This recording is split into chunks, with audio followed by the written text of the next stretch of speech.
Hey now. Hey now. Yeah. Bobby back from A Difference Is Doing It. I'm back this time with the long overdue episode of everyone's favorite TDIDI series, Other Basement Disc Dyers. Now, I am indeed a part of that everyone. This has always been my favorite thing that we do here on the channel because it allows us to turn the spotlight around, to shine on all of you nutbags and all of the talent that is spread out amongst the ranks of the TDIDI Army, shining bright in the spotlight. This episode will be the lovely and talented Miss Jen from Wiedeyed Disc Dyes. I am so stoked. Okay, now if you're unfamiliar with her work, I put together this little disc reel that I'll roll while I ramble on and on, but like pretty quick okay, because I want to get to it as well. Jen, though, she's not unlike most of the rest of us, disc dyeing in the spaces in between that life allows us, both for sanity and for side gig. You can tell right away, you know, after seeing just a few of these pictures click by, that she's already mastered a number of different styles and techniques, from crazy squiggle designs to like super tight ribbons and feathers to spiraled out blossoms and red hot flames. It's all well represented in there, but it's this absolutely righteous overlapping petals design at the end here and all of its different variations that really caught my eye. I've been coloring on frisbees and rolling in those circles for a long time now, and I have never seen anything like what she's got going on here. So I did what any responsible general of the TDIDI Army should and would do. I reached out to Jen and I said, yo, how the hell did you do that?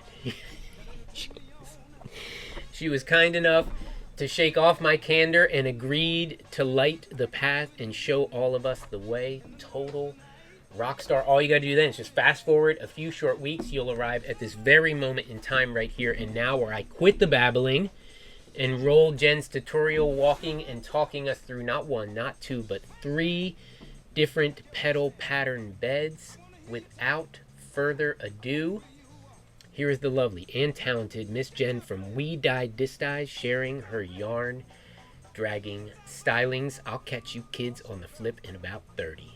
Let's get to doing it. Hi, I'm Jen, the dyer behind Wiedeyed, also known as Wiedeyed. Welcome to my tiny basement dye corner. I'm going to be showing you my yarn pulling technique that I started working on after I saw one of those acrylic on canvas pour videos where they took a string of pearls and dragged it through the paint. And I, of course, wondered, could I do something similar in disc dyeing? And I also happened to be a knitter and had some yarn on hand, several varieties, and started experimenting with that. And here we are about a year later, and I think I've gotten some pretty cool looks so far with the technique, and I'm really excited to share this with everyone to see what the dyeing community does with it next.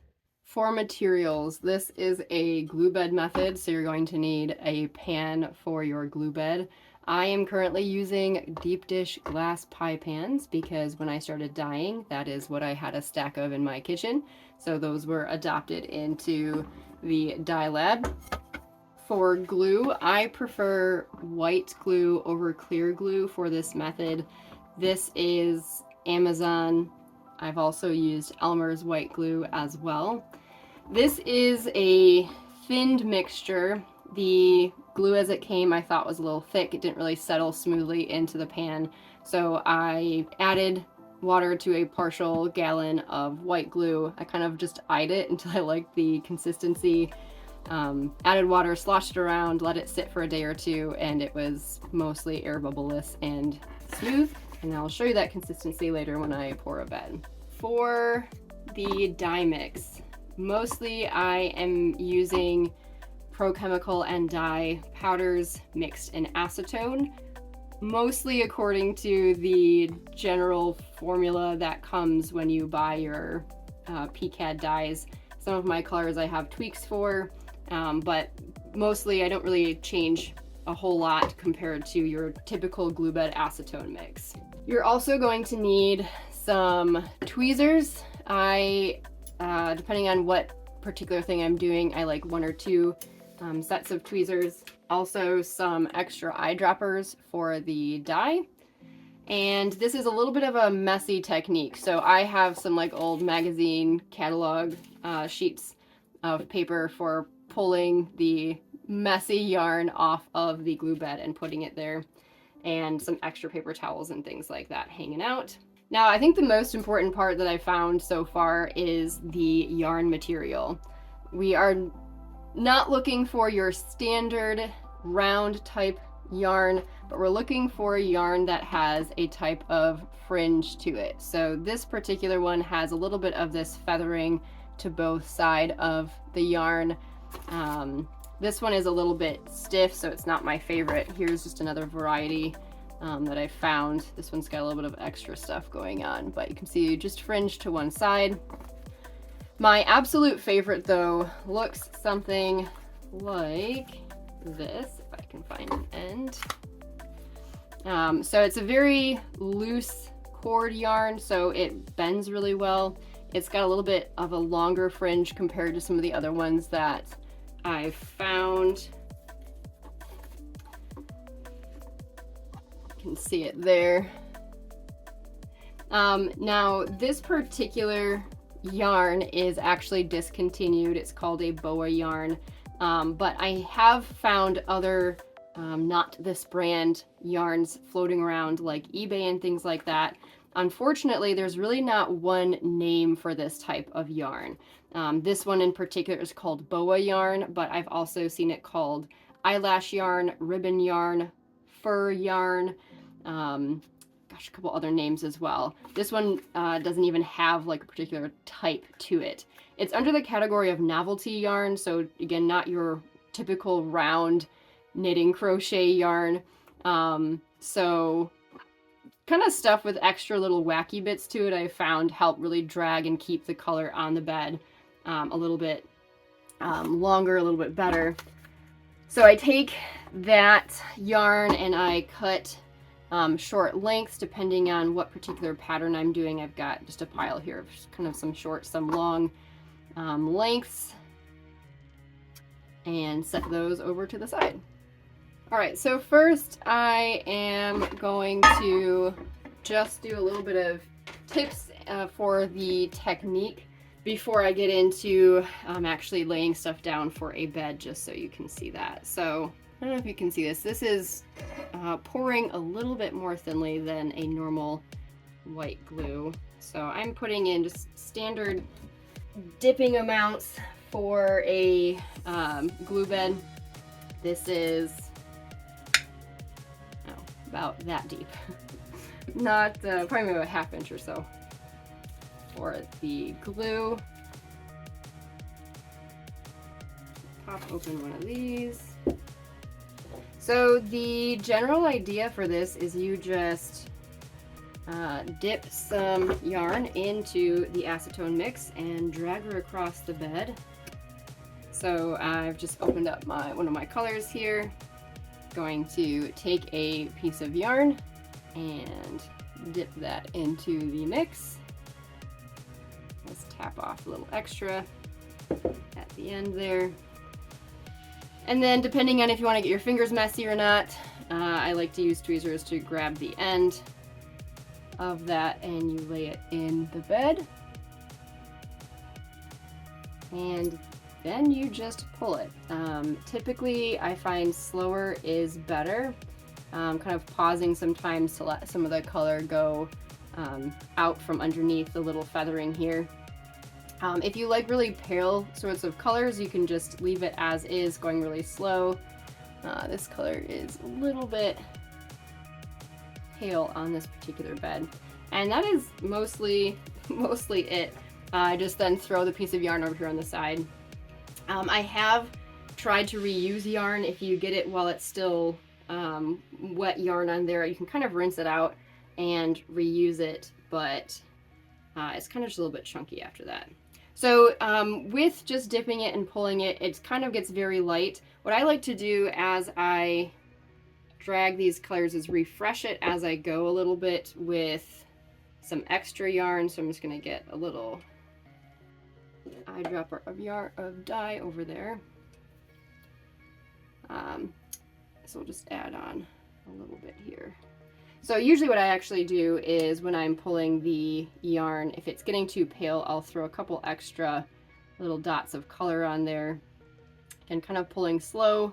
Sometimes it's really hard to be patient. Just let the dye flow from behind it. And then you can kind of pull, change the shape a little bit, play around with that. And that's it. So one of the cool things about this method is when you layer different colors onto it. So when you swipe another color with this one, when you pull the yarn over it, it actually kind of takes some of the glue with it underneath. So it doesn't take all of it, but a lot of the color will actually just kind of almost be erased. So I'll show you here with a different color, contrast color. You do want to make sure you lay the fringe away from the direction you're pulling it, otherwise it will get all clogged up. So I'm just going to pull this over this blue color so you can see what happens. I'm not going to add any extra color for this one. So if you see in here, there's, I don't know if you can see, but all of the this perpendicular directions for this kind of blue color are mostly gone. There's a little bit in here, but all of this is still white underneath this purple. So it kind of makes really fun layering. It doesn't blend very well because of it, but it does allow you to kind of put layers without smudging a lot of the colors since you're doing one at a time. Because it's kind of just wild lines and kind of fuzzy, it allows you to kind of fix mistakes. If you had too, I don't know, let's say this is like too pale in here, you need a little bit more of a bold color. You can just redip on top of a section that you want to redo and pull it back over. Sometimes I'll do a better job about doing a particular section to re-pull it, but it is kind of nice. I've done some techniques where you can't really tell where the mistakes were, or they're more blended in just because you can kind of fix any pale spots and go back over it later on. One thing I found for the colors is, so far my neons and some of the pale colors don't work very well. Here's one I did about a year ago, and there was a neon hot orange here, and it just kind of blurred quite a bit, kind of faded all to about one color, so you didn't really get a lot of the cool striations that you get for some of the deeper colors. So I tend to avoid, like I said, neons, pastel type colors, and there are a couple mixes that just however I mix them end up a little bit powdery.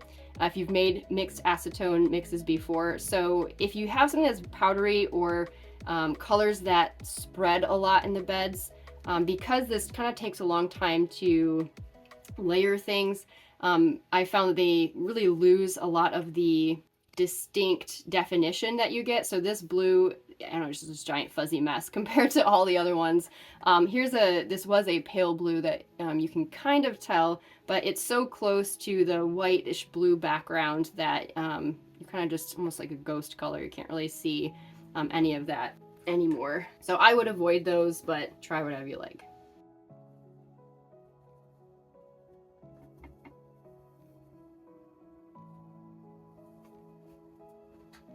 All right, so I wiped off that pattern. A little bubble show up. So this is just a bottle of denatured and a pin. Get rid of that air bubble right there. Now I am going to lay a pattern down. I am going to do something similar to this where I'm just going to alternate.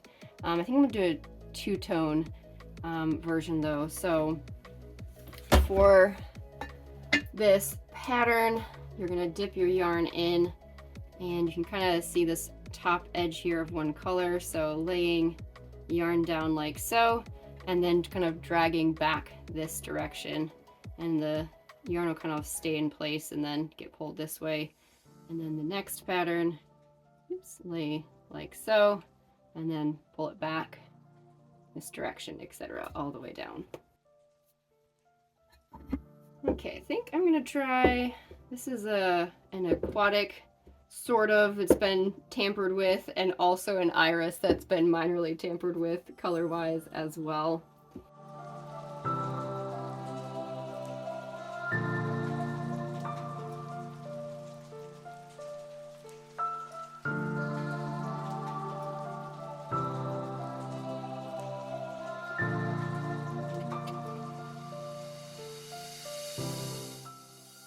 Laid my first little petal down and drag this back this way.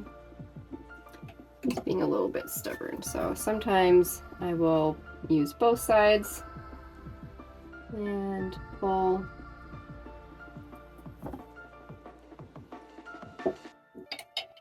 Just adding more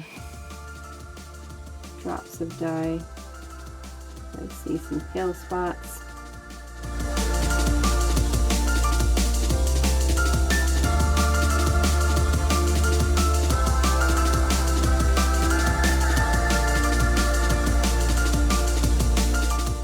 That one was mostly for a little bit of background for the rest of these ones.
So that was one where I just don't think I like any of that in there, so I'm going to redo that one.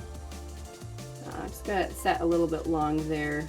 I want it a little bit longer.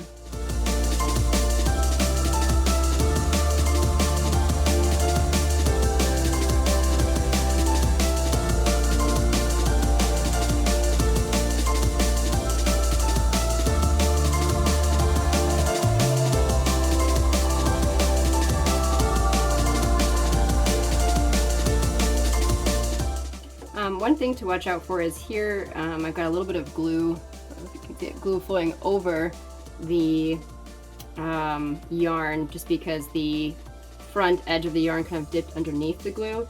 If I keep pulling that through, it'll just basically have the glue flow over the yarn. So I'm just going to lift it just a little bit under here, make sure it stays on top. Just going to reset this spot here. And this one is just a little bit chunky, so I'm going to separate some of these feathers just to try to get some distinct little chunks of dye happening.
right, there you go. So a little bit crooked, aimed a little off, but that's the basics. I will be, once I clean off my hands, dipping this white stamped Athena.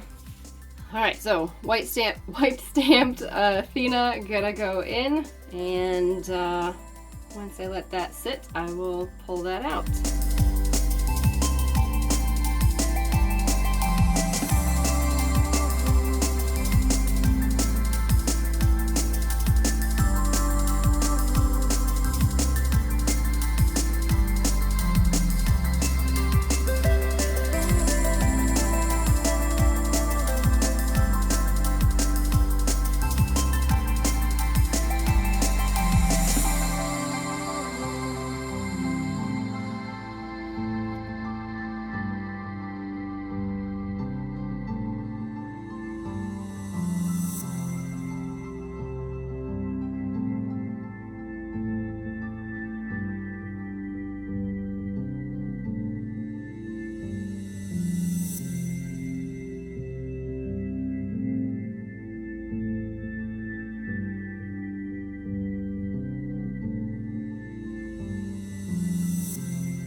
Okay, I hope those 3 samples inspire you to try something new.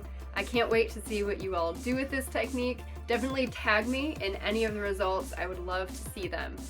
Thanks so much for watching, and thank you, Babby, for inviting me to do this episode.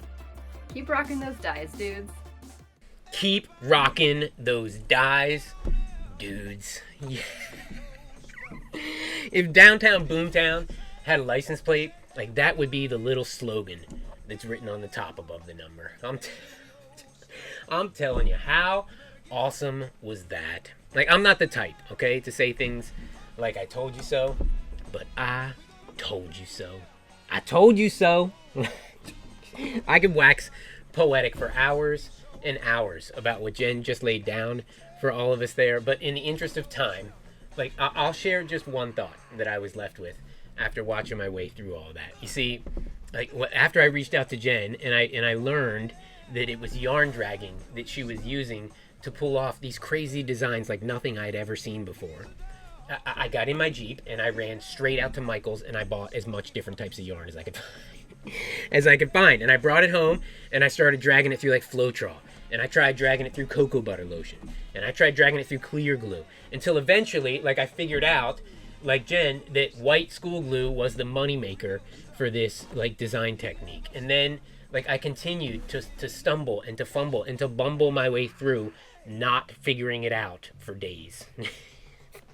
For days. I even ran, like, a live stream where I failed my way through it and didn't figure out anything more than I started with, which I'll apologize to all of you who attended that one. But, like, every problem, every issue, all of the stumbling blocks that I hit along the way trying to figure that out, Jen addressed and answered over the course of those 3 different beds that she just walked us through.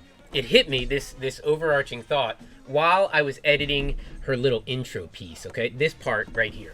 And started experimenting with that, and here we are about a year later, and I think I've gotten some pretty cool looks so far with the technique. Did you catch it? Like, all of those same problems, the same issues, the same stumbling blocks, Jen hit them too in that year of her life that she dedicated to figuring out and mastering this technique. And then to just package that all up with a bow in a neat little half hour and give it to us, that year of her life, because she's excited to see where the rest of us can pick this ball up and run to with it. Like, I have a high level of appreciation for that. And I don't know about you, but it makes me want to run right to my turntable to try out the things she just taught us so that I can post a picture and tag her in it like she asked. I mean, that's all she asked for that year of her life. It seems more than reasonable to me. Now, like, if I could be so bold, here's what I'm going to ask of all you nutbags. Real sneaky like. Yeah. Wait. Real sneaky like. Sneak yourself over to Jen's Instagram page. Like, I got a link for it in the description there, so you can sneak over with just one click. And then when you get there, like bomb the hell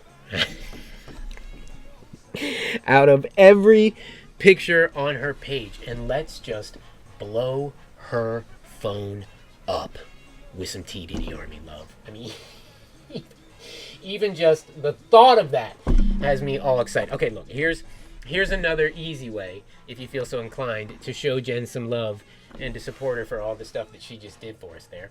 Like, just go buy yourself one of her terribly underpriced Wiedeyed custom discs. I also have a link to her online store down there in the description as well, so you can go check out her pre-made inventory while it lasts. But you can also always just reach out to her with a DM over on Instagram for some custom work. And, like, for what it's worth, these are the disc dyers. Disc dyers like Jen, who, despite the fact that, like, they're trying to make a little side cash with these crazy special designs and techniques that no one else can do, are still willing to share and to invest in the rest of the community, in all of us, for the sake of rising the tide. These are the disc dyers that we should be supporting with more than just likes and thumbs ups. Like, I'm talking about with our dollar bill. So what do you say this time?